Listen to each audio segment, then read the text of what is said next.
Kaibigan, nandito ako sa bahay na galing ako ng trabaho. So ngayon magluto ako ng aking hapunan. Wala dito yung asawa ko, nandun sa kabilang bahay namin. Doon siya. So ako lang na nandito sa apartment ko. So magluto ako ng aking ulam. Ito, taugi lang. Gawin kong gulay, taugi. Tapos igigisa ko siya sa bawang at saka sibuyas, kamatis, tapos may luya. Tapos haluan ko siya ng kaunting atay. So ayan, igisa ko ito mamaya. Tapos mayroon naman akong ulam na isda. So ano ko ito mamaya, iprito ko siya. So ayan mga kaibigan, samahan niyo ako habang ako'y nag-iisa. So ngayon ilagay ko na yung aking mantika. So konti lang ang aking ilagay. Hindi masyadong marami kasi ano. So ayan, lagyan ko na siya. Daming mantika. Ngayon ilagay ko na yung aking bawang. First bawang. Siyempre pag nag-gisa tayo, unahin ng bawang. So ayan. Ano na natin ang bawang.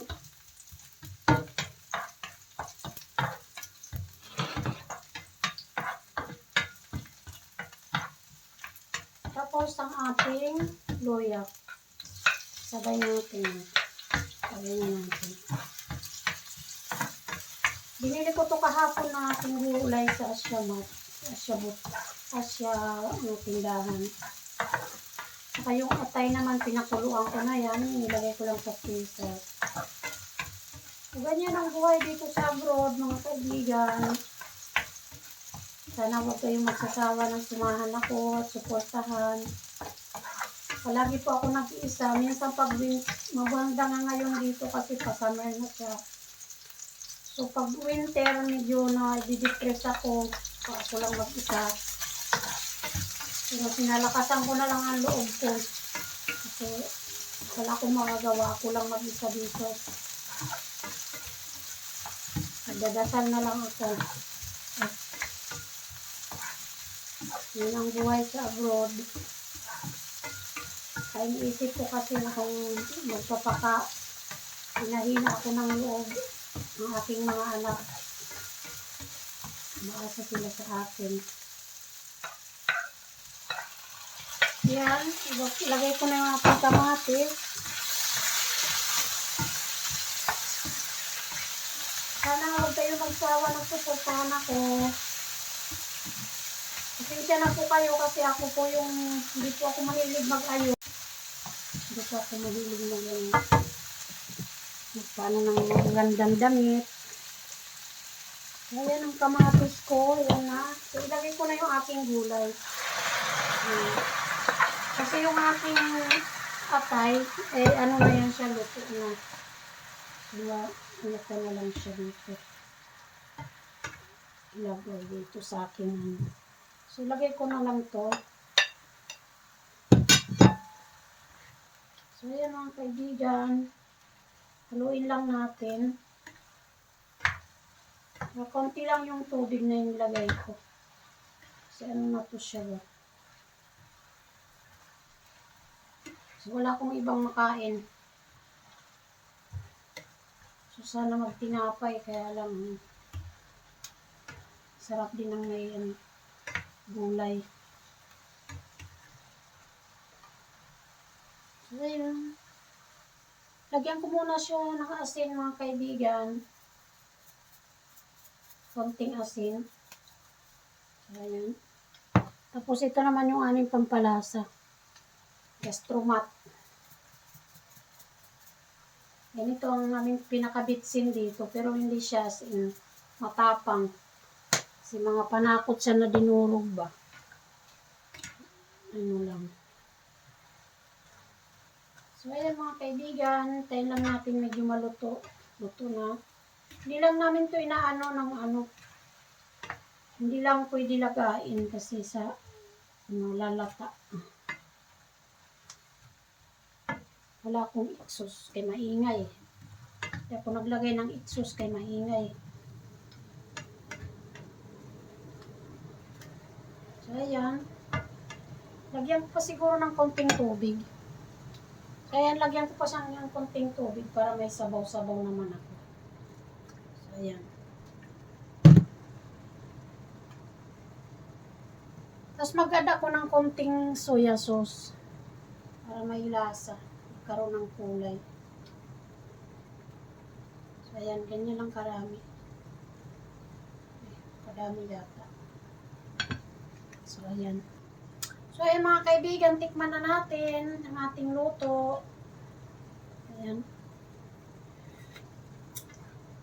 Wow, ang sarap. Sarap ng gulay. Sarap ng luto ko mga kaibigan. Kahit may pang ano lang, simple lang. Simple lang na luto. Ayan mga kaibigan, malapit na siya maluto. Tapos ipiprito ko naman yung aking isda. So ayan, tama na yan mga kaibigan. Ang bilis lang, luto na siya. So ayan. Thank you Lord. May pagkain na ako. So ngayon, magprito naman ako ng aking isda. Salin ko naman sa ano. Pakita ko pala sa inyo, ito lang yung kanin ko. Tira ko lang to kahapon. So ayan. So prituhin ko naman yung aking ulam. Ayan. Ayan mga kaibigan, nilagay ko ang aking isda. Iprituhin lang natin. Hinaan ko lang ang apoy. Hindi takot lang ako sa ano ng pita. Hinaan lang natin. So ayan mga kaibigan, baliktarin ko na yung aking prito. Ayan. Brown na siya. So ayan mga kaibigan, luto na yung ating isda. Hanguin ko na. Brown na siya. Ayan, malapit pa tayo kumain mga kaibigan. Ito na siya. So ayan, kain na tayo mga kaibigan. Ito yung ulam ko. So ayan. Ako'y kakain na. Thank you Lord sa aking pagkain ngayong araw. So ito may isda na. Luto na yung aking prito. Kain po tayo mga kaibigan. Thank you Lord for blessings. Ay.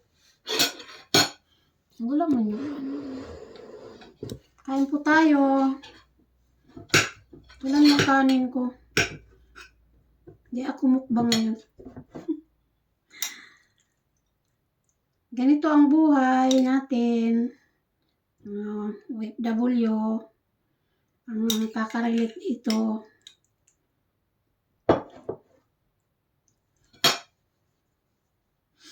Kain po tayo.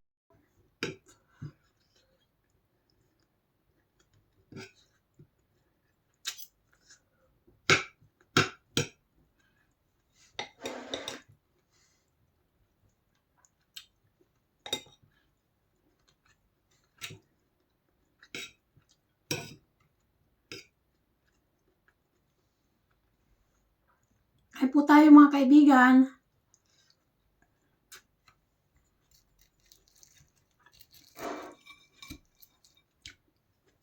Hindi ko alam kung anong isda to, yung ulam ko. Pulang, basta ang tawag namin dito, pulang isda. Yun lang tawag namin. Binibili namin yan sa ano, sa isang store, sa tindahan ng mga ano, grocery. Pwede namin mabili.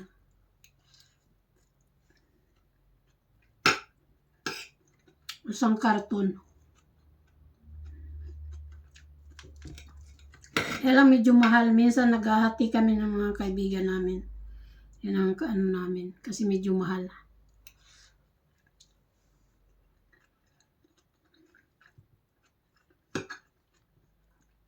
Pasensya na po kayo. Ako yung nagugutom na talaga. Kinain ko lang tinapay. Kasi dito sila, hindi man sila nagbabaon ng kanin. So nakakahiya naman ikaw lang kakain doon sa trabaho nyo ng kanin. So tinapay din. May kasama din ako isang Pinay. So ang kinakain namin tinapay lang din. So, pagdating na sa bahay, ayun. Tapos ng trabaho, yun ang kain namin. Minsan. Isang beses lang isang araw. Yun lang ang pagkain namin. Tapos nang tinapay na.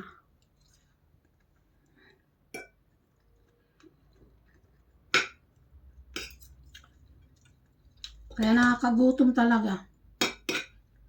Mga 8 hours ka palakad-lakad.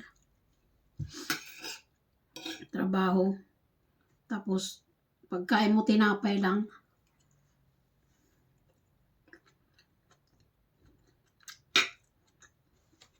Minsan nakakagutom. Minsan nagbabaon ako ng saging, kung anong prutas. Pwede madala. So, yun na lang ang pangtapal pag nagutom. Pag nagutom kami na hindi pa uwian.